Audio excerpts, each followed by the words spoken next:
Aaron and Melissa here for True Stream Media. Just the other day, we put up a video about a cell phone tower immediately on the grounds of a very large elementary school in Dallas, right there on the basketball court and immediately next to the playground where young children play day in and day out, spend a lot of their time.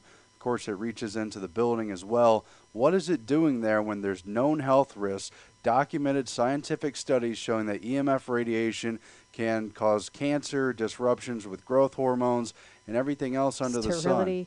Absolutely. They've even done new studies now out of Germany that the new 4G towers put out even more frequency than the old towers. So they have even more potential dangers. And after putting this story up, people started sending us emails, leaving comments. This is everywhere. They are doing this on school property, on school buildings. Check this out. They're putting up 100-foot stealth towers right over the football fields at high schools. This one was sent to us. This is the back of an elementary school where they put it right on the building. This is an elementary school in Utah. Here's the playground. This one, I can at least say, at least they tried to put it back away from the playground. It's not directly on it, but look, they put a fake tree here on the back of the school property.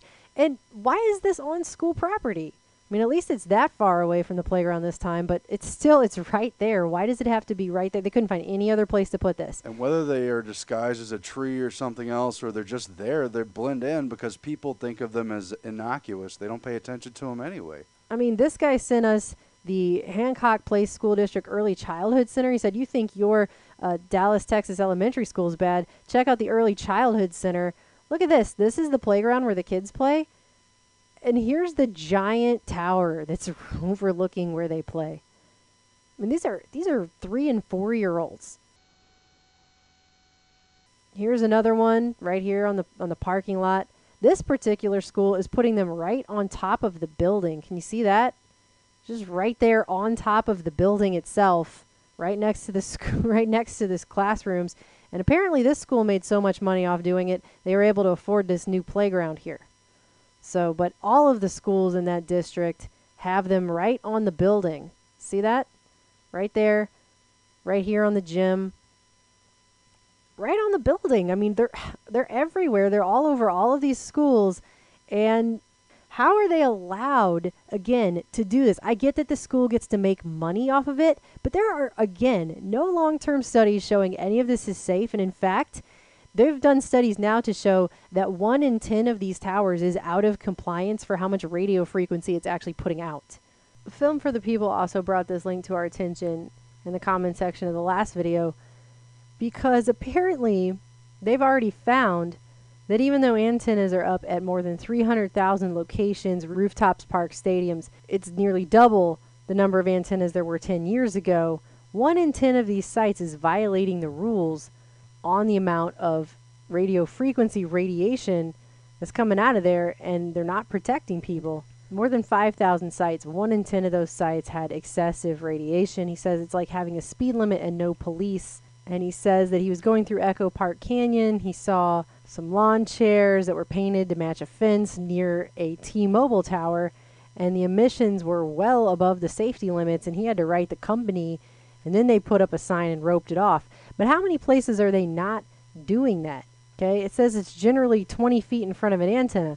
Clearly in the last video we did, you saw the antenna was right on the basketball court, and the kids are playing right next to it, not 20 feet away. It's right there. Do you really think 20 feet's even safe enough? But when you get down here to the bottom, an FCC guideline was written after the rules were adopted that shows relatively low levels of RF radiation can cause certain changes in the immune system, neurological effects, behavioral effects, and other health issues, including cancer. Results today have been inconclusive, however, which is why they just keep saying it needs to be studied further. And again, that shouldn't be the case. It should have already been studied further before there were 300,000 towers up all over the country and more going in every day. And what I also noticed in doing research into this is that for some reason last year especially was just a huge boom in all of these mega telecommunication companies wanting to put these specifically on schools, many times on elementary and middle schools. And just the number of articles about schools and parents trying to fight this going up in 2014 was just too many to show you guys. I mean, it's all over the place.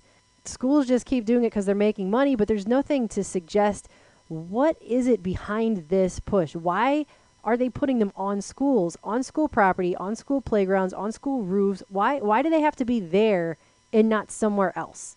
And it seems to be a deliberate push. And of course, the new age is here. Computers are more and more being used in the classroom. In many cases, they issue them to each student. Mobile devices are used now for homework and assignments. But that is not a good enough reason to put a dangerous EMF radiation emitting device so close, in such close proximity to children who are growing, who are developing, whose minds are shaping, and who are physically vulnerable to the effects of this device. Adults are too, but this has become such a commonplace part of our life so quickly that no one has apparently stopped to think about the potential dangers, except in places like Belgium, where they've banned small children from using cell phones. And the few school districts where parents spoke out enough to say, hold on, put the brakes on, no towers on our campus. So now it's not just that there are cell phone towers all over these campuses. Now we have to go ask why. We're in an invisible modern-day concentration camp, and we are being imprisoned with frequencies we do not see. It's like corralling your dog in an electronic fence. Yeah, electric you can't fence. See it. Sure. And that's exactly what's happening to all of us. They're also locating them in schools. Now, people ask, well, why in schools? Well, this is to essentially create mind control for students, because we now have the new Common Core curriculum. They're bringing in Wi-Fi. When I spoke with Barry Trower, and you'll see it in the interview on StopTheCrime.net, Wi-Fi is a known weaponized frequency. A known weaponized frequency. They're moving into all of our schools. You add that to the cell phone towers now that you're seeing on many school campuses. They're just bringing us down. This is a complete wireless takedown. And on top of all the GMOs and all of the other poisons and toxins that interact with all of these frequencies, they all interact. And it is a complete, total, and numbing down of society. In fact, in